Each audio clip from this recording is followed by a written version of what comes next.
तस्वीर हो, 500 रुपए के नोट पर हमारे रामचंद्र जी की तस्वीर हो। ये भारत देश में 100 करोड़ हिंदू रहता है, ये 100 करोड़ हिंदुओं की डिमांड है, मांग है, और इस मांग को पूरा करे। अरे अमेरिका जैसे क्षेत्र में मर्यादा पुरुषोत्तम भगवान रामचंद्र जी की वर्ल्ड पीस बोर्ड कहकर वहां पर भी करेंसी चलाते हैं। और थाईलैंड में हमारे भगवान विष्णु और ब्रह्मा जी और शिव जी की प्रतिमा को वहां कर भी करेंसी में चलाते हैं। और यूरोप में भी, यूरोप के शहर में राम नाम की करेंसी भी चलती है। और इंडोनेशिया जहां पर 87% मुसलमानों की आबादी है, वहां पर भी 20,000 की नोट पर भगवान गणेश जी की प्रतिमा होती है। तो हमारे भारत देश में जो आज पूरा विश्व देख रहा है कि अयोध्या में राम मंदिर की स्थापना हो रही है, तो पूरे राम भक्तों की यह निवेदन है, राम जी की तस्वीर 500 रुपए की नोट पे होनी चाहिए।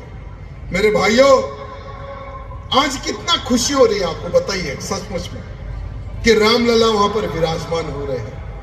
अरे हम लोग कहते थे कि लाठी गोली खाएंगे, मंदिर वही बनाएंगे।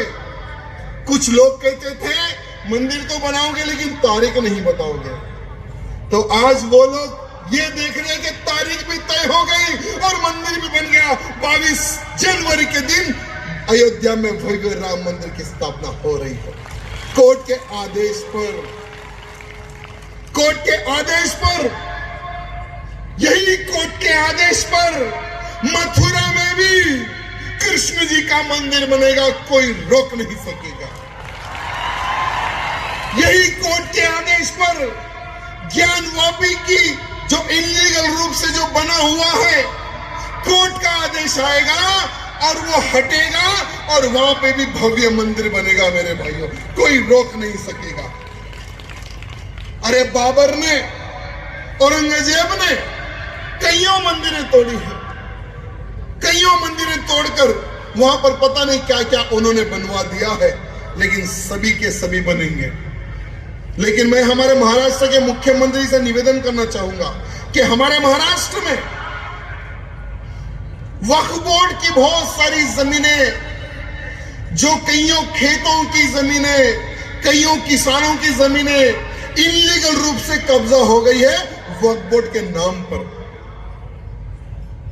आपको बताए ना ये वक्फ बोर्ड क्या है? ये वक्फ बोर्ड ऐसी एक चीज है, ऐसी एक एक्ट है, अगर सपोज ये ग्राउंड है, अगर 4 लोग आकर एक छोटा सा पिटीशन लिखकर डाल दे कि ये वक्फ बोर्ड का लैंड है, तो लैंड को कोई नहीं बचा सकता। भारत के संविधान में कहीं पर भी ये नहीं लिखा हुआ है कि एक बार वक्फ बोर्ड क्लेम कर दे तो उसको कोई नहीं बचा सकता। उतना स्ट्रॉन्ग वक्फ बोर्ड के कानून को बनाकर चले गए हमारे चिच्चा नेहरू जी। हमारे चिच्चा नेहरू जी को बहुत प्यार था। जब 1947 में भारत और पाकिस्तान अलग हुआ, तो वो समय पर बहुत सारे लोग भारत के 2 टुकड़े करके पाकिस्तान भाग गए।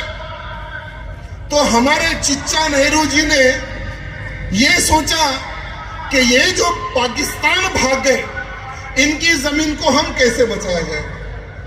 तो दुर्भाग्य देखिए, 1954 में जो पाकिस्तान के प्रधानमंत्री लियाकत अली खान से मिलकर एक एक्ट का निर्माण किया गया और उस एक्ट को इंप्लीमेंट किया गया। और एक्ट के अनुसार जो जो पाकिस्तान चले गए थे, उनकी जमीनों को वक्फ बोर्ड का बोर्ड लगाकर वहां पर इनका कब्जा लगाया गया। दुर्भाग्य देखिए मेरे मित्रों, अगर हम इतिहास की अगर बात करें तो आपके महाराष्ट्र में 1 लाख एकड़ वक्फ बोर्ड के पास जमीन है। आपके महाराष्ट्र राज्य में।